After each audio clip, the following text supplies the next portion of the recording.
तो हमारा next topic जो है वो है types of a chemical reaction.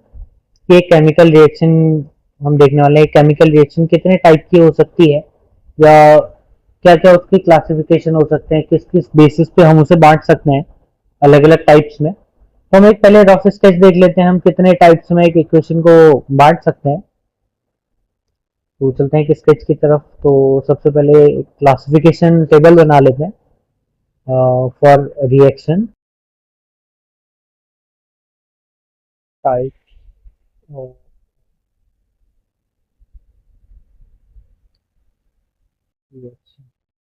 ठीक है, रिएक्शन के कितने टाइप्स होते हैं? मेनली क्लासिफिकेशन जो होता है वो दो बेसिस पे होता है।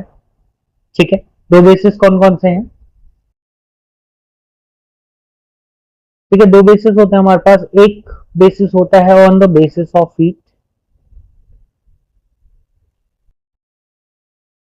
On the basis of heat, इन सबको अभी हम देखने वाले हैं। और दूसरा होता है on the basis of product, means जो प्रोडक्ट बन रहा है।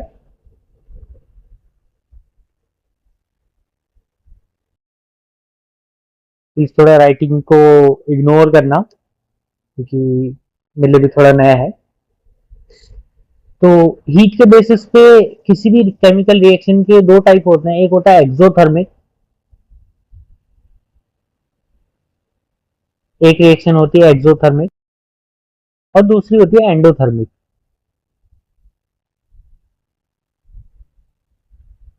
फर्स्ट रिएक्शन है एक्सोथर्मिक, दूसरी है एंडोथर्मिक। अब इन दोनों में डिफरेंस क्या होता है? एक्सोथर्मिक मीन्स ये हीट को रिलीज करती है, इट रिलीजेस हीट। और एंडोथर्मिक क्या है? जो रिएक्शन हीट एब्जॉर्ब करेंगे उनको हम बोलेंगे एंडोथर्मिक रिएक्शन। ठीक है, एंडोथर्मिक मीन्स हीट एब्जॉर्ब करने वाली रिएक्शन, एक्सोथर्मिक मीन्स हीट को रिलीज करने वाली। ठीक है, और प्रोडक्ट के बेसिस पे होता है मेन 5 टाइप्स, जिसमें पहला आता है कॉम्बिनेशन। अच्छा, ये तो अभी हम पढ़ने ही वाले हैं, ये 5 टाइप्स अभी हम देख लेंगे। ये जो रिएक्शन है एक्सोथर्मिक और एंडोथर्मिक, ये जो हमारी बुक है उसमें कम दी होती है, तो मेन मोटिव था इनको बताना। अब इसके बाद जो हम पढ़ने वाले हैं, अच्छा, एक्सोथर्मिक और एंडोथर्मिक दोनों में डिफरेंस क्लियर है? एक्सोथर्मिक मीन्स जो हीट रिलीज करेगी, इट रिलीजेस हीट।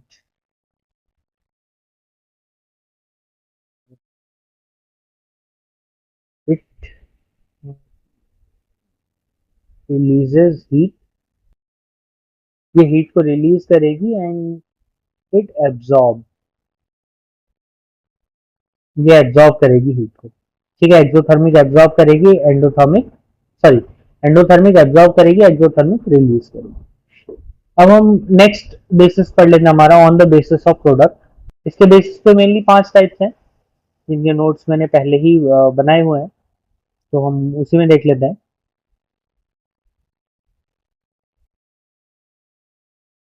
पहला जो टाइप है,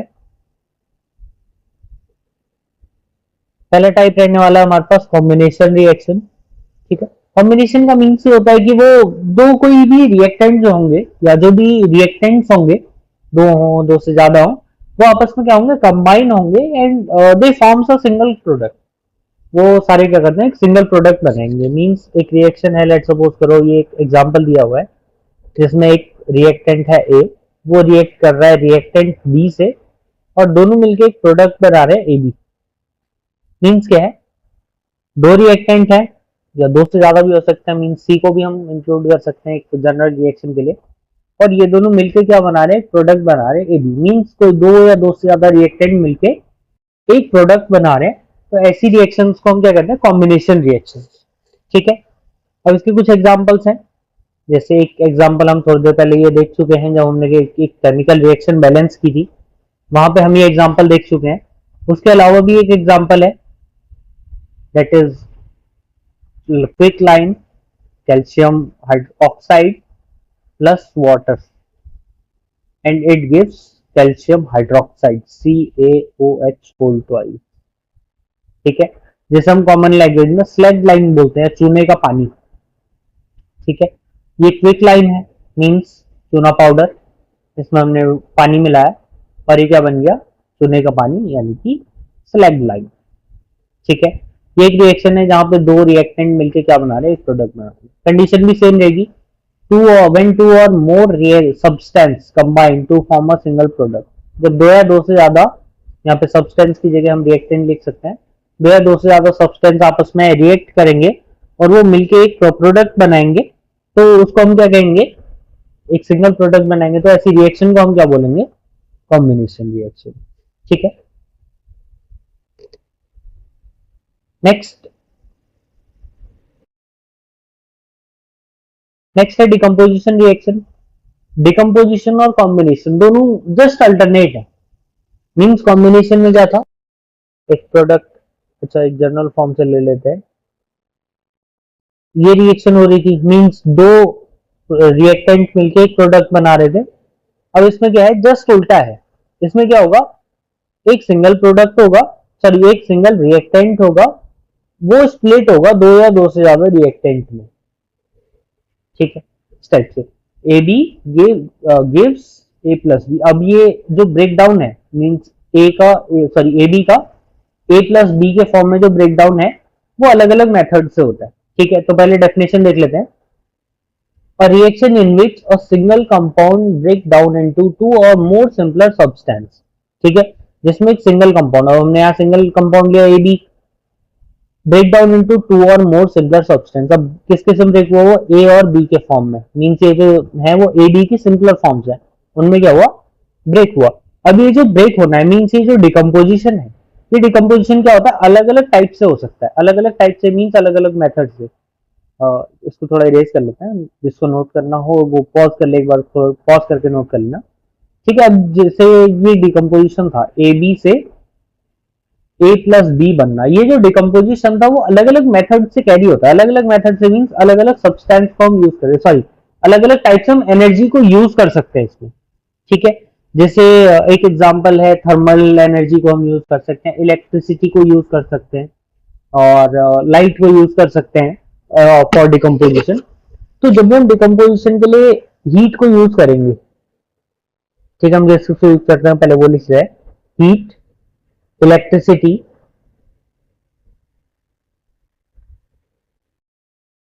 ठीक है, और हम यूज कर सकते हैं लाइट, या बोल सकते हो सनलाइट। ठीक है, सनलाइट ही यूज करते हैं। ठीक है, तो इसके अलग अलग टाइप बन जाते हैं। जब भी कोई डिकम्पोजिशन हो रहा है और उसमें हीट यूज हो रही है, तो उसको बोलते हैं thermal decomposition, means decomposition by heat. अगर कहीं पे डिकम्पोजिशन में इलेक्ट्रिसिटी यूज हो रही है, तो उसको हम बोलते हैं इलेक्ट्रोलाइटिक डिकम्पोजिशन। अगर कहीं पे सनलाइट यूज हो रही है फॉर डिकम्पोजिशन, तो उसको हम बोलते हैं फोटोलाइटिक डिकम्पोजिशन। ठीक है, अब ये आप लोगों के सिलेबस में उतना इंक्लूडेड नहीं है, बट एक जनरल एग्जाम्पल के फॉर्म में हम इन चीजों को ले सकते हैं, कि कुछ एग्जाम्पल्स इसके देख लेते हैं हम। ठीक है, एग्जाम्पल्स,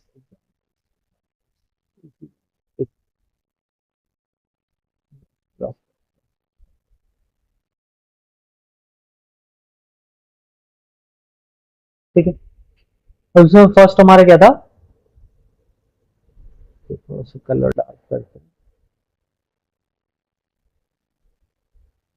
फर्स्ट जो डिकम्पोजिशन था हमारा, फर्स्ट डिकम्पोजिशन क्या था, थर्मल। इसमें हम खाली एग्जाम्पल देखेंगे, डेफिनेशन नहीं।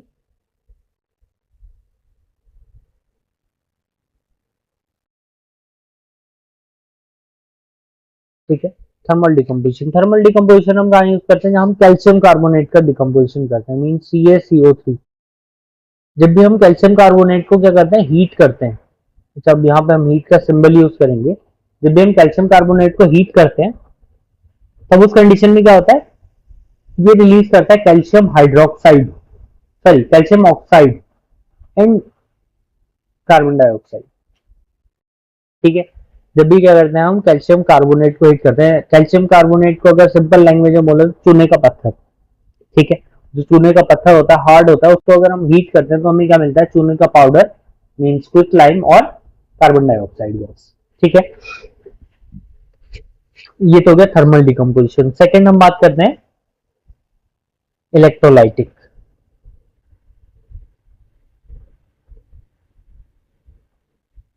ठीक है। इलेक्ट्रोलाइटिक मीन्स जहां हम इलेक्ट्रिसिटी की हेल्प लेते हैं। ठीक है, इलेक्ट्रिसिटी की हेल्प के लिए हम सिंपली NaCl को ब्रेक कर सकते हैं। ठीक है, NaCl को क्या करेंगे, हम वाटर में डिसॉल्व करेंगे। अच्छा, इसका तो पूरा रिएक्शन बन जाता है। दूसरा एग्जांपल लेते हैं, H2O को डिकम्पोज करते हैं। ठीक है, तो हमने क्या लिया, H2O वाटर लिया, इसको हमने क्या किया, इलेक्ट्रिसिटी को E नेगेटिव से शो कर देते हैं, मींस इलेक्ट्रॉन से इलेक्ट्रिसिटी से आप इसको समझ सकते हैं।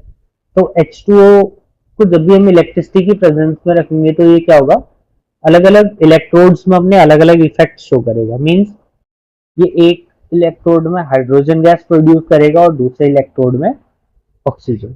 ठीक है, तो ये हो गया हमारा इलेक्ट्रोलाइटिक डिकम्पोजिशन। और थर्ड हमारा क्या आता है, फोटोलाइटिक।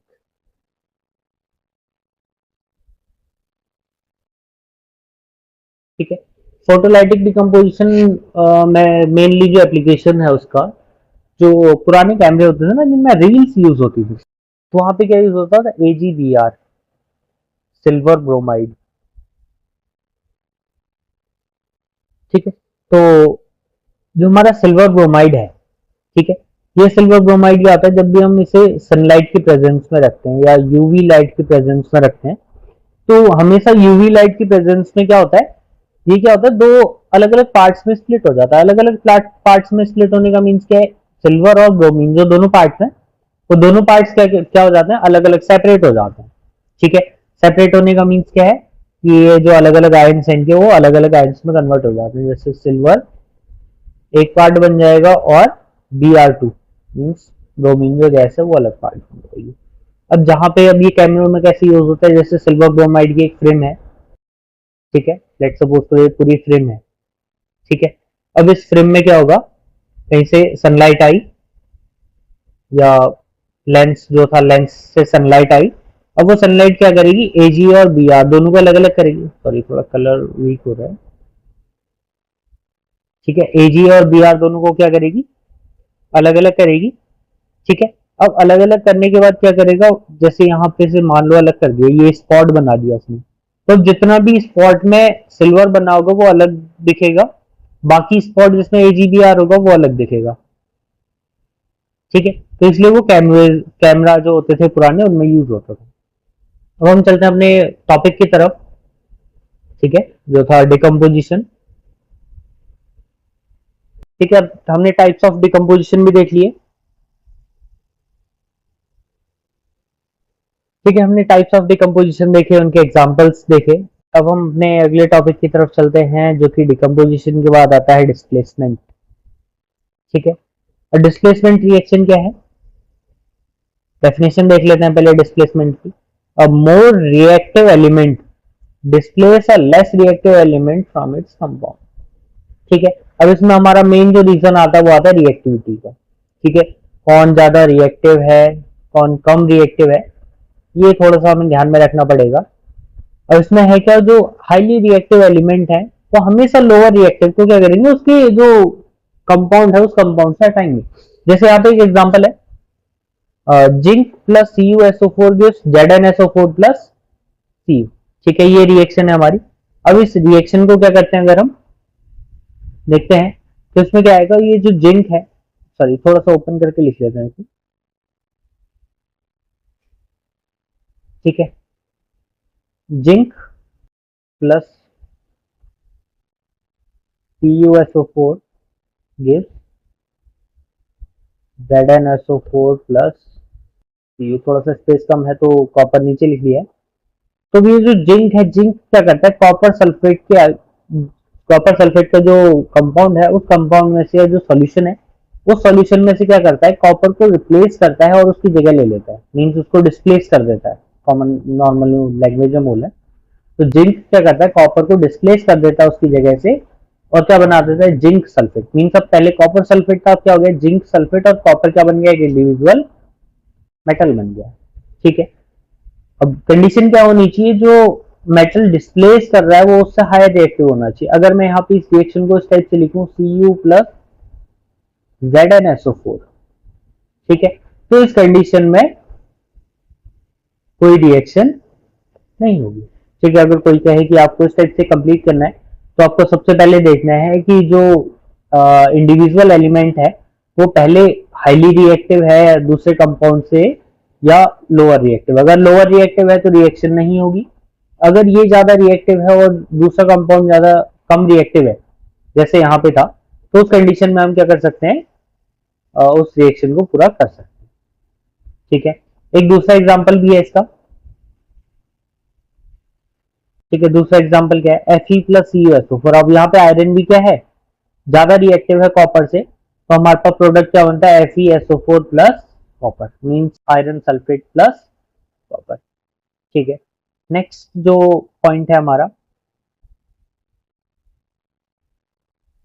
वो है डबल डिस्प्लेसमेंट। अभी तक हमने देखा single displacement. Single displacement means एक कंपाउंड था, उसने दूसरे का सॉल्ट सॉल्यूशन था, उस सॉल्ट सॉल्यूशन से उसे हटा दिया।